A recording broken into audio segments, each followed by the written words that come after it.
It should be there. And great. Hi, everyone, and welcome to this new session. And to all the audience, we would really like to apologize. We couldn't be live in time because we had some technical glitch, but here we are.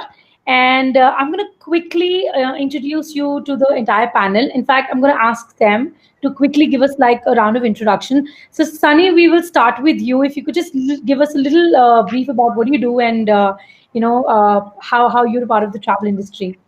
Sure. Hi. Thank you for this. This feels great. Already excited about what's happening today here on this platform.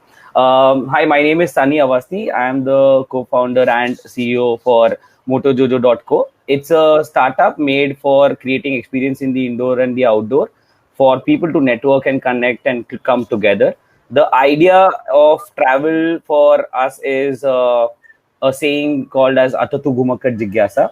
That's what my belief structure is, and that's what I wanted people to know more and connect more and come out to the rural and the local areas also by meeting on a Friday or a Saturday night in their cities, in their hometowns. So that's the idea that I'm working on. How I'm a part of travel overall is while I curate beautiful little itineraries from my side, from my own travel experiences, from my own routes that I've been doing recce all across. I've been traveling since I don't know when. The first time I got my cycle is when I started, going out and exploring. For me, travel is everything that you go out and explore. That's me. Okay, great. Thank you. Kounteya, can you talk a little bit about your journey and what you've been doing?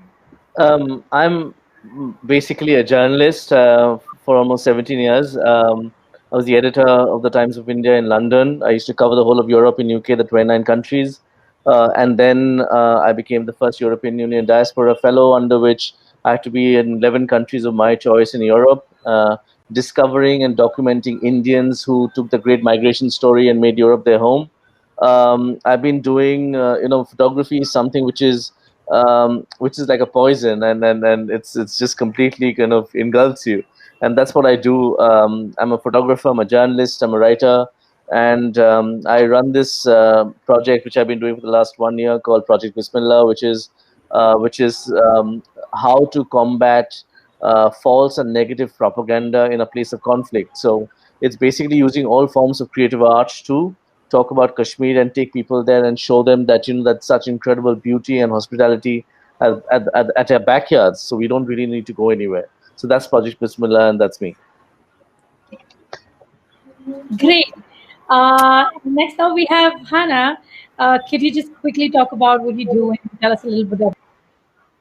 Sure. So hi everyone, I'm Hannah. I'm director of Pear Anderson. Pear Anderson is a consultancy that focuses on tourism. I'm actually based in Malaysia. I'm not from Malaysia, I'm from the UK, but I've been here in Southeast Asia for about 8 years. So I focus on helping tourism organizations understand the Southeast Asian market.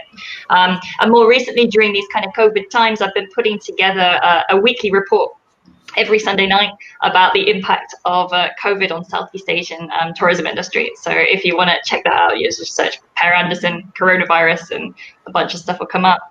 But yeah, so I'm hopefully here this afternoon to bring you a kind of Southeast Asian perspective on what could happen on the Indian tourism scene. Nice. And Lakshmi, can you just talk a little about yourself and tell us what you do? Hi everybody, Lakshmi Sharath. I'm a traveler, writer, blogger, columnist. I believe travel is a way of life. I believe people make places. I believe journey is a destination. I'm in my previous avatar. I was a media professional. I worked almost 15 years in media. I've set up radio stations across South India. I worked in television for 4 or 5 years. I've done every kind of possible beat in TV, from Bollywood to cricket to businesses to, of course, travel.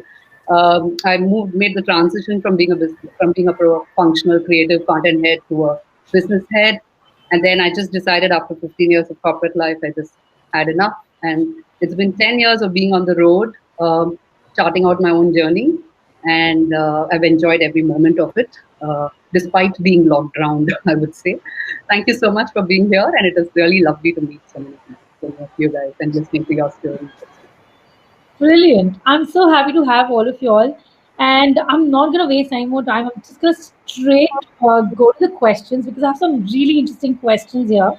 The first question, which I would want Kounteya to you to start with, is there's a question where what will be the biggest change in terms of local and unexplored locations in the post and pro COVID times. So especially with your project that you've been undertaking, the project Bismillah, if you could, with respect to that, put a little light on this, that how would this scenario really look like? I think that'll be great. See, the point is this, that I think that that the world has changed, yes, but I think that the world has changed for the better, because because the aspiration that Indian travelers have to go to the West, for example, overlook the country that we live in, and stuff like that, that is going to change, because what we're going to see a lot more is go local, right? We're going to see a lot of backyard tourism. Now, one of the reasons why that's going to be good for us and stuff like that, the impact that COVID has had on the dignity of labor. The priests who are part of the religious tourism circuit have now joined factories to work because there's no work anymore. My friends who are shikara, the shikara in Kashmir and the Dal Lake, for example, have become laborers. So the impact on dignity of labor has really taken a hit. So the more we go out right now, and the point is, Vandita, many people tell us that people will not travel, and people will travel a lot more. Okay, and what they will do very, very soon is that traveling during the pandemic will require a lot of research and planning, because you just have to look at the safety of the spots that you're going. You're not going to go, even if it's in the backyard, go to a place where a neighborhood has had 50 cases of COVID, right? So you're going to change that, but you will definitely go to places which are free, which are beautiful, and all of that. And we are actually now going into that stage in the year when we have the monsoons and the post monsoon, the celebrations, and then we go into winter. So the point is the best time to travel. Summer is over, and stuff. And for us, for example, the West looks at summer because they, kind of we for summer is like, we head out, because the point is it's too hot for us to go out. So the thing is that we are the right time to actually go explore our backyard. One of the very important things that we have to understand is this, that, if you look at the figures from May 2019 to May 2020, we've seen, for example, the World Trade Organization was saying, the Travel Organization was saying that we lost almost $320 billion, and almost 300 million tourists are not moving around. So the point is this, that you will see a lot more people going in. I don't see what is wrong. I think that that we took our lives for granted, we took our travel for granted, we took our places for granted. This was a very good time for us to be grounded, for us to stop traveling, right? To understand that not moving itself is like creating a life where nothing is happening, right? So the point is this, that when we go, for example, in a time like this, in the Facebook generation, we want to do 10 things in a single day, so that we have that many pictures to post on Facebook and tell people I did this and did that. That's the Facebook generation, right? So we're not travelers, we're tourists. So now, for example, we figured out that what is it to travel, right? And that is what we're going to do now post the COVID time. I think that and during the COVID time, we will coexist. We will travel. We'll go to places that is beautiful, close by, day trips. Maharashtrians will know Maharashtra better. People from Bengal will know Bengal better. So the point is this, that the population of India is so great that if you have Maharashtrians seeing Maharashtra, Maharashtra doesn't need to see anywhere else to look for both revenue or people. So you have enough people, right? That's So it's great. like it's like, and like, for example, and that is the beauty of it. And everybody's traveling. In Kashmir, for example, today I had a conversation with a friend over there, and they've really had a bad time and stuff, because last year they had the Article 370 going off, so the whole year no tourism. This year no tourism. The whole year's gone off and stuff like that. Right. But the thing is this, that I believe that Project Bismillah, what it does is it tells us that we too, as travelers, have a responsibility towards not just bloggers or journalists or people who are in the industry, but what people need to realize is that individually, if all of us, wherever we travel, can actually promote the place through our social media, right? We love to take photographs, we love to take videos. We ourselves individually will become marketing people for those lands, and smaller villages opening up their homes for food. People, Bengal, for example, we had Amphan, which was a cyclone, which has wiped out half of the villages in Bengal. Now, they need the money. They can't come out to work because of COVID. So if we end up going to those places, we eat with them, we see their villages, we see their lives, they get the income, we understand Bengal better. And we realized that why on earth am I going to look for wheat fields and barley fields in Bali and not seeing it in the back of Bengal or Maharashtra or Pune or or for example, Bangalore. So the treasures, great treasures, lie right on your backyard. Backyard tourism is what is going to really take up. Um, we are like the dog's tail. You cannot straighten us. You can keep us down, but we will head to the road and we will take trips until things are better and stuff. We will probably prevail, and and travel will never stop us. We are nomadic by nature, by DNA, and and we will do it. So, inshallah, we will probably. I will change. I think very brilliantly put up by you that, how I think it's one, yes, of course, we will always travel. And then very well put up by you that, how this time calls for, I think we needed this in order to explore our own, areas and our own country and our own cities. So I think brilliant point there. Now, I would just quickly want to move on to Lakshmi. Lakshmi, I have read your blogs and you've been traveling extensively, especially within India. So could you just add on to a little bit to what Kounteya said with respect to your experience? Totally. I think he said it so well. And I personally believe that the one change that's going to happen is that local tourism is going to be local. It's going to be for local audiences, local customers, local bodies. I don't even have to go to backyard. See, if last 6 months I've been wanting to go to Chennai because my parents are there and I'm not able to go because of the pass. I don't think as a traveler also I'm going to be going to Kerala or I'm going to go to, even Tamil Nadu just because the borders are going to open. I would rather go to Coorg or Chikmagalur or even lesser known places in Karnataka, which I've not got a chance to go. There are beach houses, for instance, bungalows, which are given for rent. I can take over the entire bungalow and I can cook my own meal, stay on the beach. And I think as travelers, Kounteya said it so well, we are all locked down, not just locked down. We are stuck in our head. We are stuck in a narrow space. We want to get out. We want open spaces. We want beaches. We want nature. Even if we want to get into cities, we want to just get out and experience. And I think what is going to happen is the cities that we are going to be in, while we are also seeking nature and we are also seeking the forests and we are seeking heritage spots and we're going to go to Hampi and places which are wide and where we can lose ourselves, I also think the cities are going to become hubs by itself. We are going to explore our neighborhoods better. When we go to Europe or when we go to international destinations, there are so many neighborhoods that we are going to see. I'm going to explore neighborhoods in Bangalore because traffic jam gives me nightmares. I don't feel like going from North Bangalore to South Bangalore. But today I will make that journey. I will go and explore an ancient neighborhood. I will go and try old eateries. I will go and explore art and architecture. I'll go into the narrow bazaars and markets. I don't need to go to each city. I think is going to become a hub of tourism itself.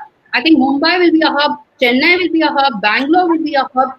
Each of our cities, and people are going to love the cities and explore more and more places around, look for backstories, look for, old, like for example, going to Mysore and discovering that the origin of Mysore Park is, Mysore Park, the sweet, is from a little shop in a busy little market. So these are things that's going to happen once, of course, it's safe for all of us to travel and people will still be wearing masks, but, practicing social distance, hopefully, but explore their own backyard. I think that's going to happen. Interesting. I just wanted to add one thing. I think the good thing that masks have done probably and thing is that we'll probably take less selfies of ourselves and take pictures of places around us. So yeah. Have also given us an opportunity to wear our culture. Today there are so many beautiful painted masks and boutiques and all the arts and crafts of India can be worn on masks and we can actually become brand ambassadors ourselves. True. Moving on, Sunny, I would just like want you to add a little bit to this part where you have been going to places with Motojojo, and you have been really encouraging, and you've been giving a platform to a lot of artists, and especially local artists as well. So if you could just put a little light on how do you think that startups like yours can actually add on in the revival of this domestic tourism. So if you can just share something. So what Thanks. So, what we feel as community holders in India, I would want to put it out that way, is that we're trying to make a community at a scale that is India, and that's more than enough for anyone to even put their whole life on, right? Even if you're funded or not funded, that's a different topic. But the whole idea of getting independent artists a platform, one, and second, to get the mental health of the local people in these cities, which is again struggling in your traffic, in your corporates, wherever you are mental blocks.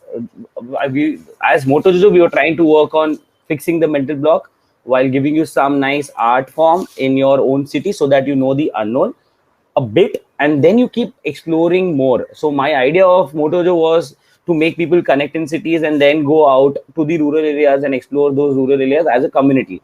So that the whole pledge that we want people to take as travelers, right? We've been trying to put that in people's minds since quite some years, all our friends, family, everywhere, that to be responsible traveler, sustainable travel, this travel, that travel. We've been dividing travel into so many pieces, so many bloggers coming out and picking up one thing and making their lives out of that. I feel holistically, Motojojo, or even me, for a matter of fact, what we're trying to do here is to bridge all these gaps in between all these parts that we've been building all throughout, and make it into a community platform where we all just pledge to be nice, common humans who are ready to explore, who are ready to go out, meet more people, make more stories.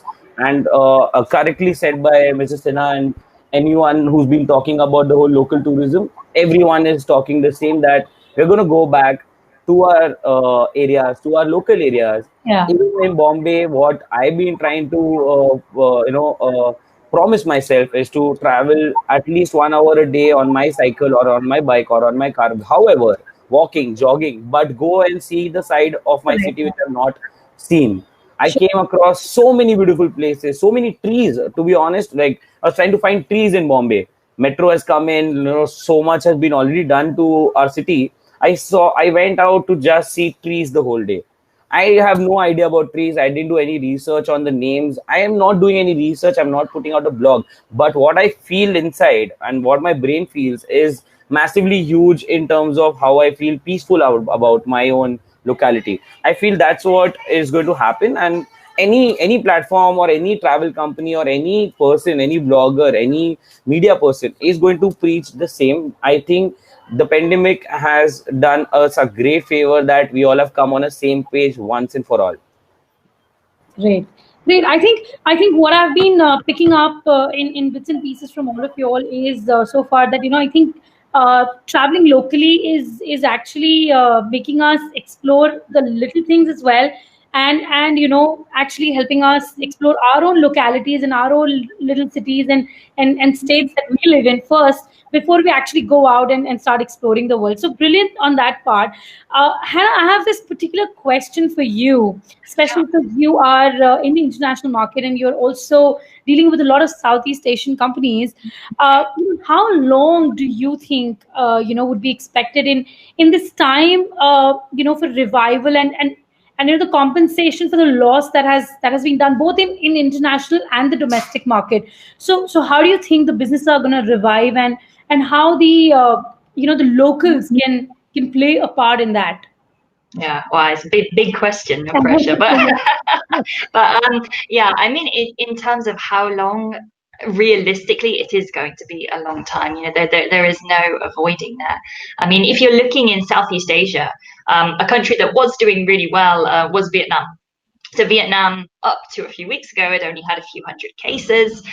They had pretty much eradicated COVID from the country, and you saw domestic tourism was really starting to rise. So I think, just about the week before they got their second wave of COVID, because of course that's now hit, their domestic flights were actually, I think, had surpassed last year's number of domestic flights, which is a pretty amazing achievement. I think that one of the highest number of flights in the world in terms of that. So, and then of course second wave hit and everything has gone backwards again. So there is obviously that opportunity to ramp up domestic tourism, but it is going to take a while. I mean, even if you look at Singapore, So Singapore, they have just launched this massive domestic tourism campaign. It's like the biggest campaign that they've ever run. I think it's worth something like 33 million US dollars. But even they are saying, realistically, they say we don't expect domestic consumption to fill this hole left by, you know, the diminution of international travel. So yeah. Let me just add on another question to that. Obviously, due to the pandemic, you know, there are a lot of travel companies that are suffering. Obviously, nothing happening. Everything is pretty much on a standstill. And a lot of companies are either trying really hard to survive, or they're now starting to kind of shut down, or they're just taking a break, or they're just thinking of other alternatives. What do you think as entrepreneurs? Should we, like I myself run a travel company, should I keep on investing? Do you think that's going to be the right move, or do you think, you know, maybe we should just I know it's kind of a tricky thing to answer that way, but then after Hannah answers this, I want to respond. I will answer too. Okay, I better give a good answer. All of us have an answer. Yeah. I mean, I'm also in two minds, right? Because I have now been in the market. Singapore market was one of the first ones hit. Some agents are still closed now, and that's from February till now. And you know, their ministers are saying there's probably not going to be any outbound travel until next year. They're not going to get any inbound travel probably. So a lot of them are literally hibernating until next year. But of course, you do that, you run the risk of losing those staff who are super qualified, who have all of that experience in putting things together. Sometimes I really feel like it is the company who is going to survive the longest who is going to win this game. It is just a matter of surviving and keeping going and keeping that flame of travel alive, so that when, you know, travel does start to pick up and bookings do start to come up, you're going to be in prime position to take advantage of that, basically. See, Vandita, if I can respond to that a little bit. The thing is this, that, you know, that this is the, you know, it's like how you make a film, right? So there's a huge time for theory, and then you go practical, then you go into the shooting and stuff like that. At this particular time, I'm saying every company, I think, and stuff like that must invest. They must invest in doing the things that will be required to restructure the way they function, make new films on who you are or what you're going to do, create new products that's something you can sell, find new places that you can take people to, find new products that you can really sell. So the point is that now is the time to kind of sit around and figure out what you're going to do, because one day you'll snap out suddenly and stuff. And what Hannah was telling earlier about the flights being, the number of people taking more flights in Vietnam. See, what the COVID has done, guys, is it's shown us that mortality is for real. One. Two, what is that shown is that life can really change, right? Overnight, completely. And if I think we just lost him.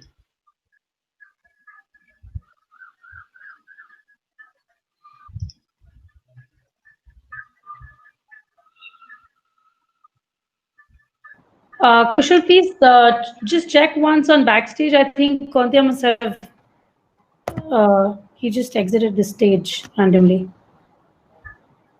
Can everybody else hear me? Just give me a thumbs up. Yeah, I can hear you.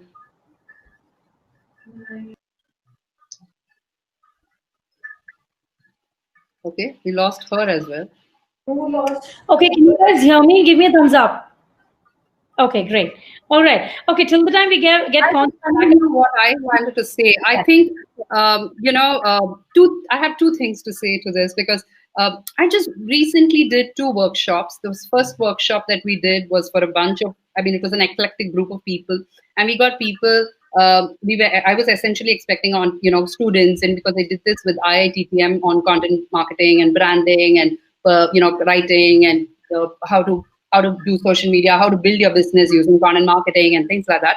And I was extremely surprised, because I did this with the IITTM, the college, and FICCI, and I was extremely surprised to find that almost 50 to 60% of my audience, and there were more than 100 people who registered for the 4-day professional course, were all travel entrepreneurs.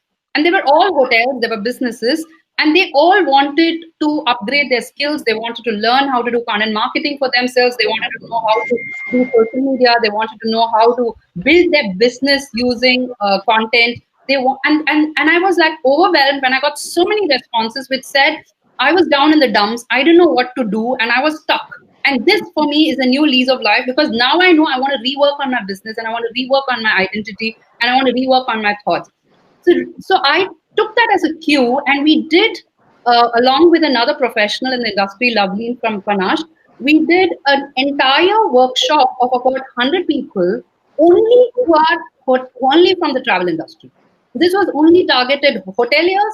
This was targeted businesses. This was targeted travel, people who are in independent designers, tour operators. This was a 3-day workshop. We had external guests, and it was like everybody believed that they needed to rework on their own business. They wanted to rework on their identity. They wanted to figure out how to, because they all had to not only restructure their own content, but they also had to restructure their business. And they needed a way to communicate this, which is cheaper. And they needed to know content marketing for this. And investment is not just about also investing in infrastructure, investment in training. Like if you are a hotel in the village, you need to obviously use local skills. You need to obviously look at, training them. You need to change your infrastructure. You have to get digital. You have to communicate using local, media, and you have to know how to use these digital skills to say you're also COVID, you're post-COVID, you're ready to get guests, you're safe. How will you communicate all of this? So I think investing in yourself as a business is very, very critical, depending on what areas you need to invest in. Having said this, I just wanted to add this one point. I know this analogy is not the right analogy, and it is not at this point of time. But when I go back to the Great Depression, and this is COVID scenario is not the same, but then in the US, Hershey's became Hershey's only because of the depression. They stayed invested every day, and chocolate was a luxury, not a necessity during the Great Depression. But they continued to keep being invested every day. They marketed themselves, they advertised themselves. They even developed an entire village only because of that chocolate business of theirs. They actually gave a lot of livelihoods. They actually brought an entire village into life thanks to that whole Hershey thing. And this was during the Depression. So I agree that it's not, the analogy may not be the perfect one, but I hope I made my point here. No, but sorry, I got disconnected and stuff like that. But the point is this, that now is that perfect time. See, travel businesses, for example, that there's a season. I'm going to market this at this time and market this that time. But the point is the times have changed. You don't know which day suddenly everything becomes cleared. And again, 20 days later comes into a lockdown. So what you need to do is invest in this time to create your own self, create your own profile, create the products that you want to do, new products and stuff like that. Make your film, make the film on yourself, talk about yourself, and do all of that. And like, for example, just put your head down and weather the storm. And all that is going to change. And the point that Hannah made, for example, about the flights, more people taking it, because people realize that, that dude, I can, tomorrow it can just stop for 2 years. So let's just make hay till the weather shines, and that is what really happens. So that is the reality of things. People have started understanding that we are not infinite, that we are finite, our moments are finite, our travel is finite. So do as much as you can right now. And I believe that, companies that will, and like Lakshmi said, companies that stick to this plan is going to make, because people are going to travel as soon as the vaccine is out. The vaccine is out, people are protected and stuff like that, and they will head out. And that time, they're not going to care about it because everybody suffered the same way. So everybody's going to head out to different places. What you need to do as a company is find interesting 10 or 20 spots that nobody else knows. Local spots, great spots. And those are the new products that you need to sell, not the old ones and stuff like that. And that is what is going to work.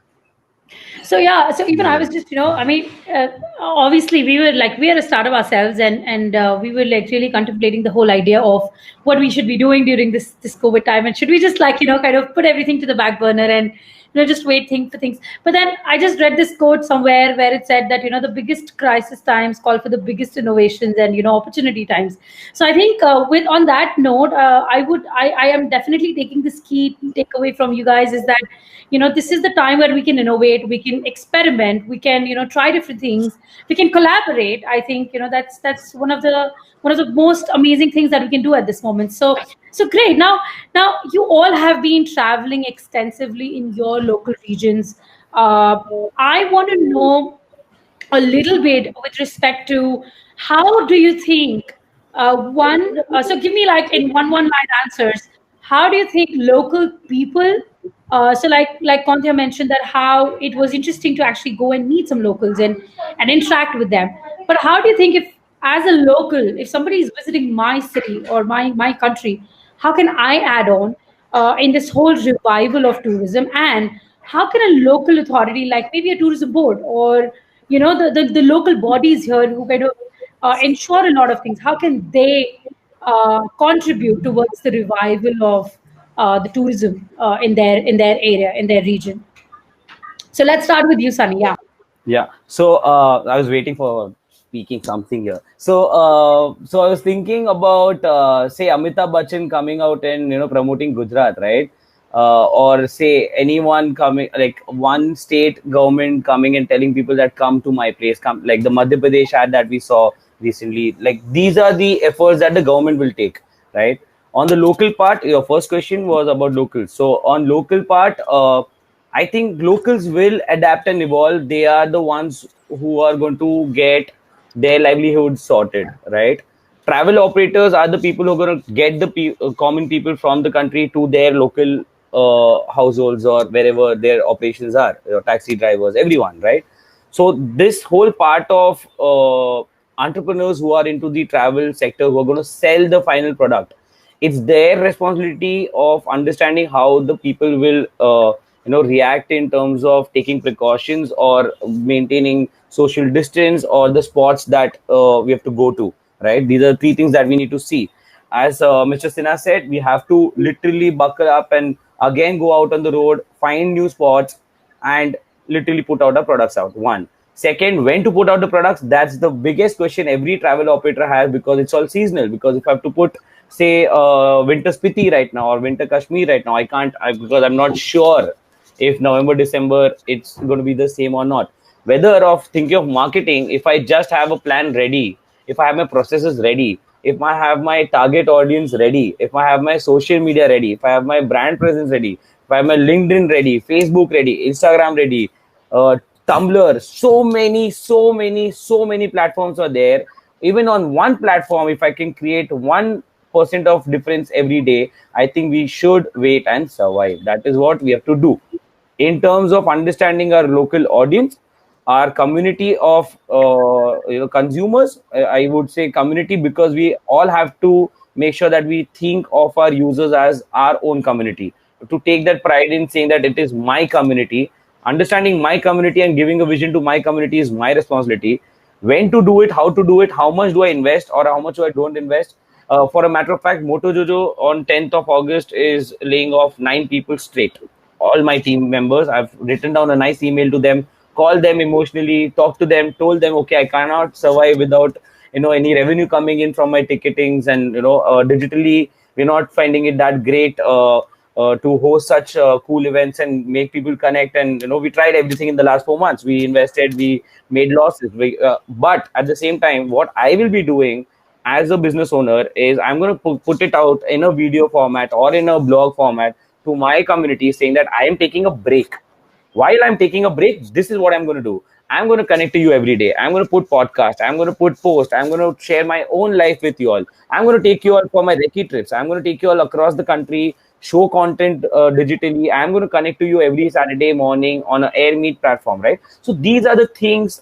It has suddenly become I. It is no more we are this and that. We have all come down to ourselves in our own bedrooms or wherever we are staying, and we need to just focus on how we can build ourselves. Tomorrow, everything is going to come back, as Sinha sir clearly said that it is all going to open up.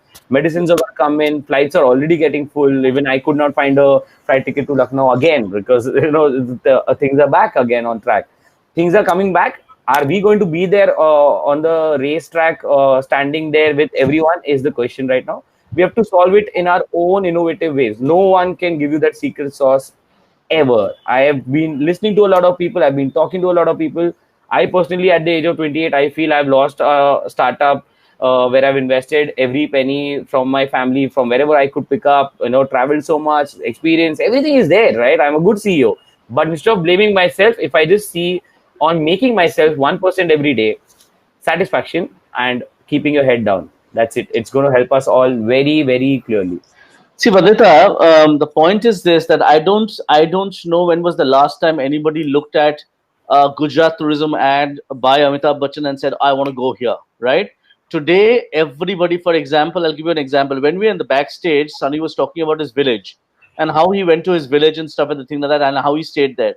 It made me salivate.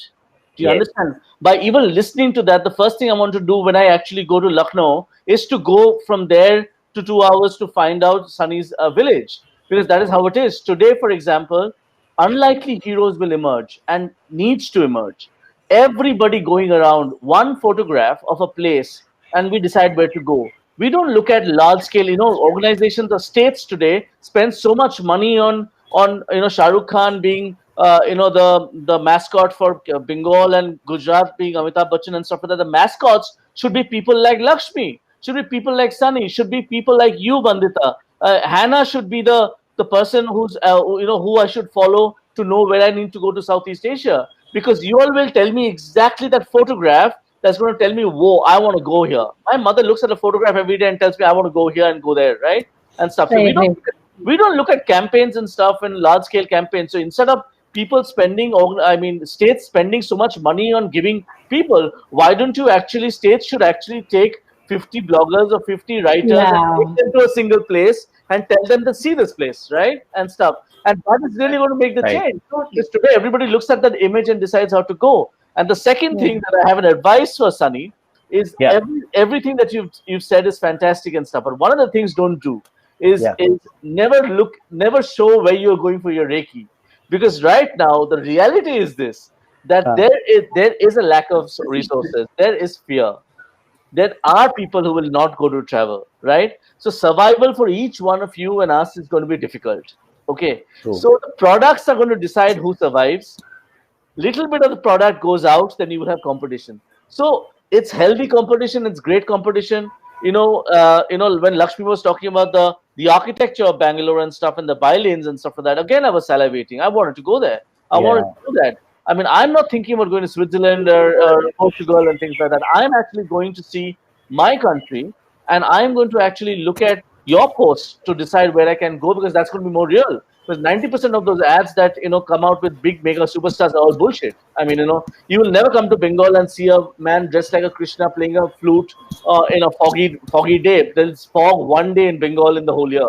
So the point is this, that those things don't work, and real travelers today look at images in social media and places like you guys. So you guys are the real heroes. And that's exactly what we did in our workshop. We told every travel business, whether they were a hotel business or whether they were a tour operator or a guide, every one of them. And I said, you are all superheroes. You are your own influencer.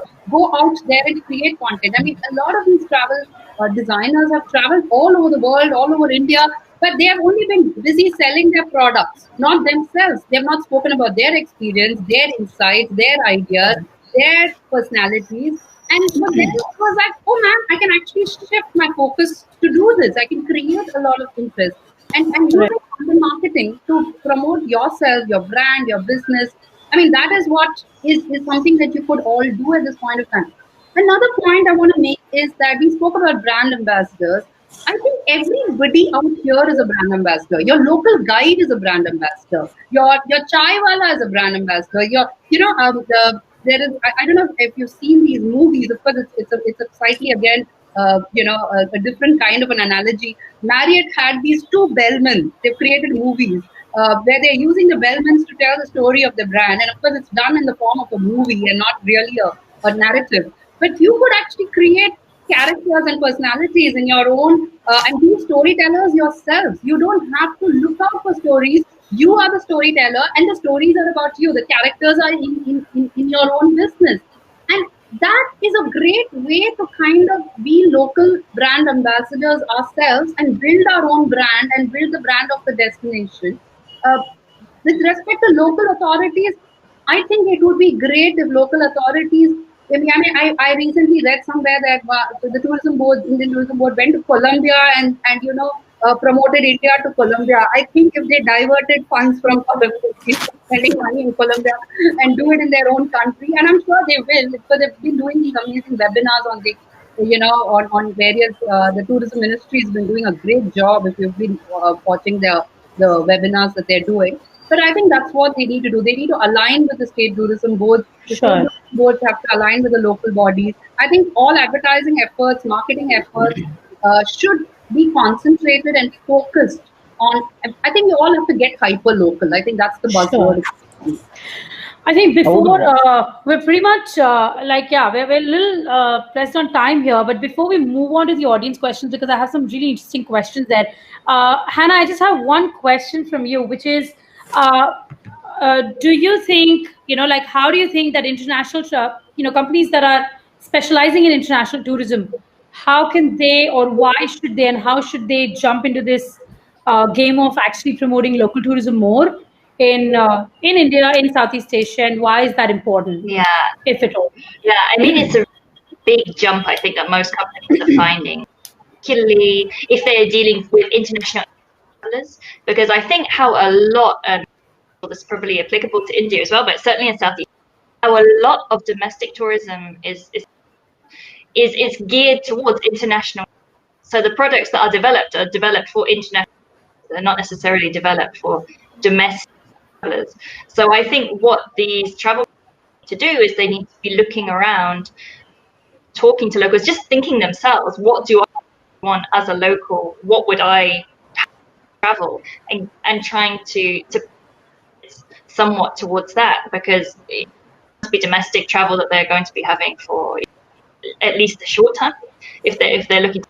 But the cool thing about that, I think, is that once you have products, they may well then be very to the international market as well, and you may well have a really different kind of things that they want to do, because they've also been looking at all of these, that Kounteya was talking about, that Sunny was talking about. They've seen all of these photos from domestic travel around Southeast Asia to all these places and saying, actually, do you know what? I want to go there. I want to just go to like Taj Mahal. I want to go to different places.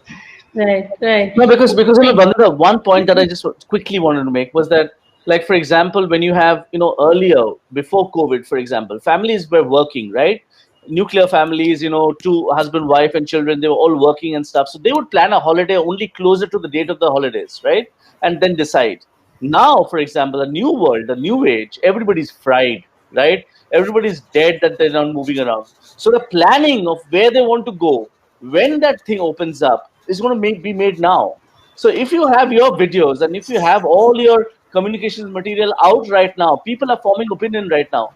All they have to do is, be allowed to travel, pack their bag and get out. So opinion forming is happening now. So bombard people so that those images stay in their mind right now, so that when they can move, they will move to the places that you want them to move. Very, very interesting point there, Kounteya. I think, that's a brilliant input that you've given there. Now, I have this very interesting question from Reshma. She says, when travel opens up, post a vaccine maybe, most tourists would probably be headed again to international places.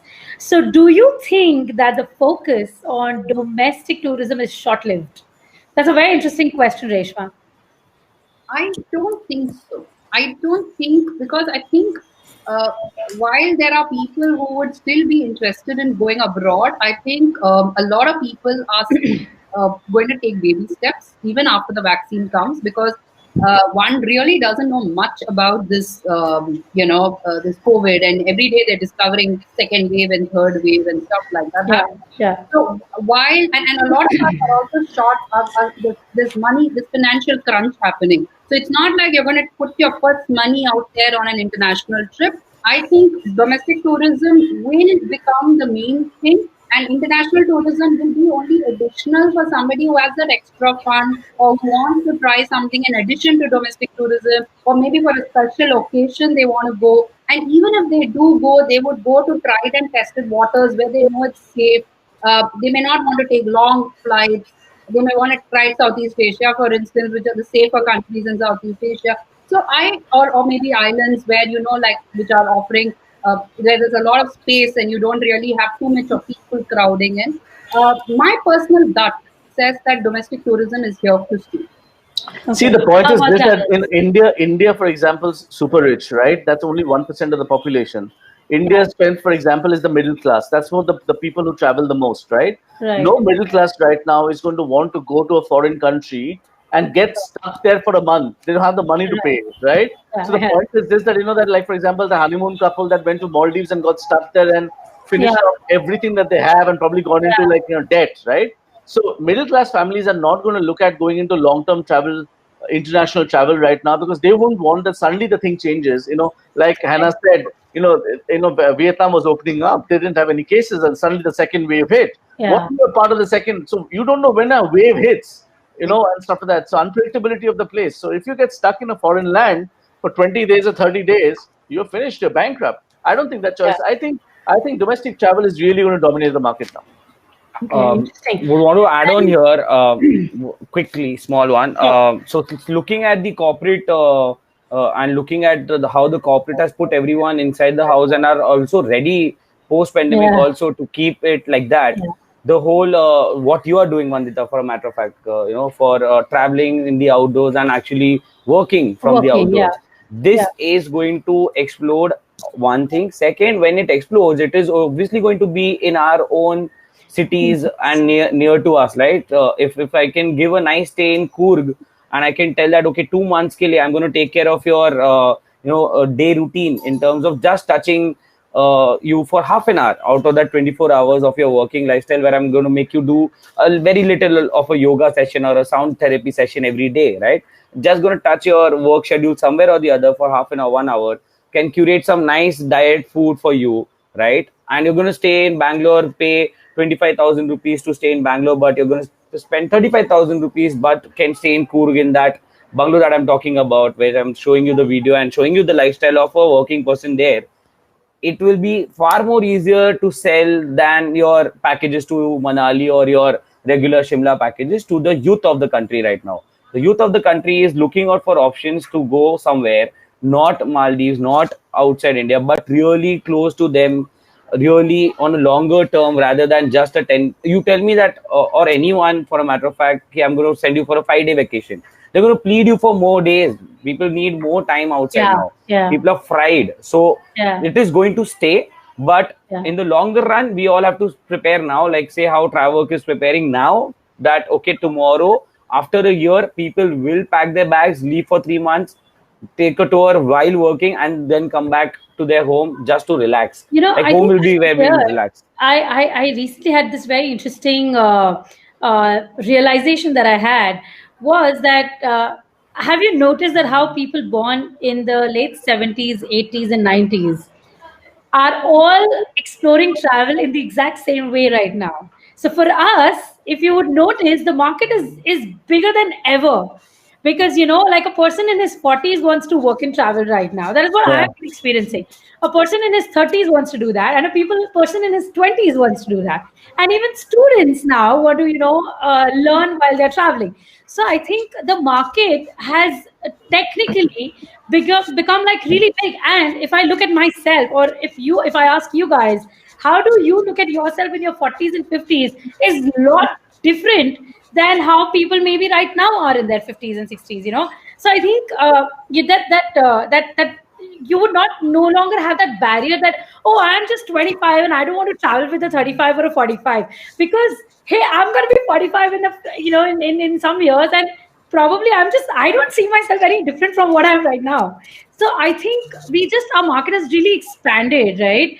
And I think that's going to make it very, very interesting and being able to actually cater to a larger audience versus, going limited on different kind of packages and different styles of traveling. So great. Now, before we sign I up, want to add one more thing, Vandita.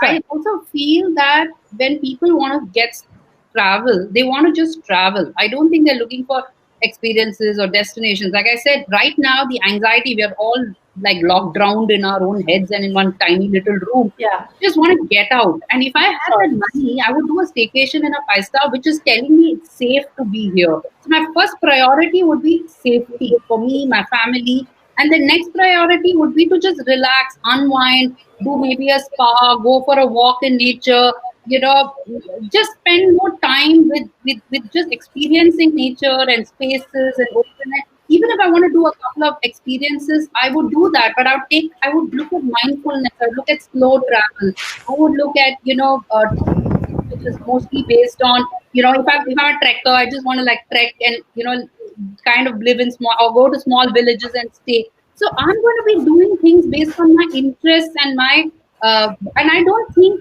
going abroad would be the first thing that comes into my head. You know.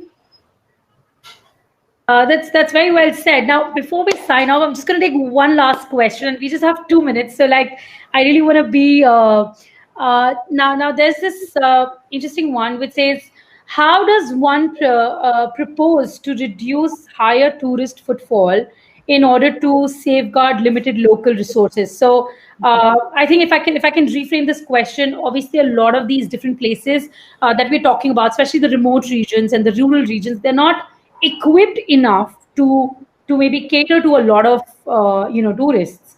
So how do you think that would kind of interfere in this whole this whole idea of local or domestic tourism going on a high? I think this is going to be the first fear. In fact, I wrote it down in my first answer because I was afraid. Like for example, we were talking about remote destinations, and for me, I was talking to a homestay owner in Agumbe. Okay, and Agumbe is one of the remote areas, and there are a handful of maybe 2 or 3 homestays scattered there, each with a capacity of 6 to 8 rooms. And in fact, one of them even told me that I'm not even ready to open out all my rooms because at the end of the day, I have my family too, and I want to take only 2 rooms at a time because I can't expose my parents and my, rich, all the, because Bangaloreans and the urban people will come here and we're going to get stuck. So I think Right. where I think local bodies have a very, very important role to play. This is where I sustainable travel has to come into effect. This is where we have to ensure that, like how places like Ladakh, which became a victim of over tourism after Three Idiots and other movies were being shot. I think this is where it's very, very important, and local travel bodies have to be very, very clear about how many. I also think this is an opportunity for local travel bodies to kind of come together and form an organization, or if they have an organization, at least effectively have their own ranking, for instance, have their own thing in terms of whether they're COVID, compliant or not, safe compliant or not, those kind of things, whether they can only accommodate, if they can accommodate only like say 20, 30, 50 people, only that much. There is no over tourism that is happening right here. So I know it's an ideal situation. We are all talking about a time because there's lack of tourism, and we are talking about over tourism, and there are 2 different extremes here. But I think this is the time you have to plan for that as well, because there is a danger of all these local and small towns and villages and small homestays suddenly being bombarded by the urban and urban milieu, and that's going to be a bit of a problem for sure. Hannah, I really want to also direct this question to you. Like I visited Cambodia last year, and I know it's still not like a very very very touristy place. It doesn't really see a lot of tourism yet. How do you think, especially Southeast Asia, it's like really affordable. How do you think place cities there would be able to manage this sudden influx of the local people coming and visiting their own places? Yeah, I mean, what we've actually seen in places like Indonesia or Thailand is that they've actually implemented ticketing systems now. So they've got online systems, and the visitors, they say the Komodo Islands in Indonesia, they've limited to only 25 people a day. And they have some online booking system. The ride is so small that the domestic tourists have to book in through that. They have to book in via a local operator, and they limit it like that. The same even for Thailand national parks. Again, they were getting lots and lots of visitors from Bangkok, so they put in limitations, and only you know, So I think however what many Lakshmi thousands was of visits mentioning that local bodies will have to really play a very important role. I think these are these little things that they'll have to probably implement and get into picture. Brilliant. I think that's interesting to Some kind know. of regulation. Responsible tourism. Yeah, Oh yeah, absolutely. It is very important because, like Lakshmi was saying, if, for example, I take people in masses to back up beyond of Kashmir to the villages, right? These guys don't Right. even have primary health care. If Right. one of those people that I'm taking has COVID and spreads it there, for example, Yeah. that race is finished, that village is finished. They won't even Right. be able to get anywhere, right? So the Correct. point is this: that we have to, the government has to, and local authorities have to understand that there has to be strong parameters to understand that that who will I allow, how many will I allow, how Love it. far will I allow. These are questions that I have to answer because there will be a rise in domestic tourism, but that does not mean that we completely finish our own country, right? There has to be checks and balances to ensure that these places survive. True. So I think what I, as a travel company founder, what I'm taking away, I'm just going to quickly run through those pointers. One, what I'm definitely seeing is that it's the time for innovation. It's an opportunity time. We should just stay put if we can. Keep doing our little bit and keep talking about what we want to do as soon as the market opens up. Domestic tourism is definitely here to stay. It's gonna be a big boom. But as tour operators or as travel companies or as service providers, we just have to be a little careful. We have to be ensuring a lot of things wherever we come in place and ensure safety, ensure responsible tourism happening. So I think we as entrepreneurs or as business owners also play an equally important role. And last point that I'm taking away is we should also try to see how we can contribute to the local bodies and kind of activate them, because they might not be like they've not probably done a lot in the past couple of years, so they might also need some encouragement. And so I think we should probably collaborate and activate them and make them do a lot of things to kind of come on the forefront and ensure their cities and states are kind of taken care of while there is an influx of tourists over there. Okay, brilliant. It was so wonderful to have all of you all, and I'm so excited. I'm going to be going to stay connected with you guys offline as well. And thank you thank you to the audience for being such a lovely audience. I'm sorry we couldn't take much questions. You were like, I just got so engrossed with my own set of questions and the answers that were coming in. But thank you for being such a wonderful panel, and I'm going to see you guys in the backstage. See you. Thank you Thank you very so much. much for having us here. Great Thank you time. very much. Thanks. Great time. Great learning. Bye.